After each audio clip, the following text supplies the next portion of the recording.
School వాతావరణానికి వచ్చి మా బిడ్డలు ఏం చదువుతూ ఉన్నారు, పక్కనున్న బిడ్డలు ఏ రకంగా ఉన్నారు, మన బిడ్డల చదువులో ఏ రకంగా ఉన్నారు, ప్రవర్తన పరంగా ఏ రకంగా ఉన్నారు అనేది కనుక మీరు గమనించుకోకపోతే ఆ నష్టం మీకు, మీ కుటుంబానికి, మీ బిడ్డల భవిష్యత్తుకు అనే విషయాన్ని తల్లిదండ్రులందరూ గుర్తించాలి, గమనించాలి అని చెప్పి నేను తెలియజేస్తా ఉన్నాను. మా రోజుల్లో మాకు ఏ రకమైనటువంటి సౌకర్యాలు లేవు.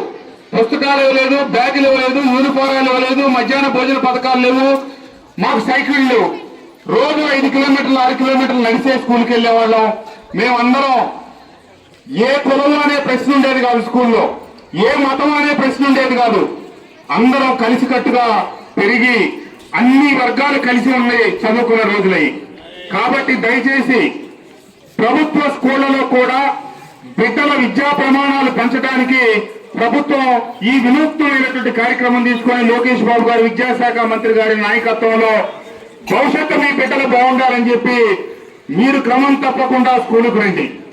మీరు ప్రతిరోజు మీ బిడ్డల్ని స్కూలుకు పంపించండి. వాళ్ళు ఖచ్చితంగా స్కూలుకు వస్తున్నారా లేదా అనేది వాకప్ చేయండి. వాళ్ళని ఒత్తిడికి గురి చేయొద్దు, కానీ వాళ్ళు సక్రమంగా చదువుకునేటట్టు, క్రమశిక్షణతో పెరిగేటట్టు. మా చిన్నతనంలో మేము చదువుకున్న వాళ్ళం. మా స్కూల్లో 5 సెక్షన్లు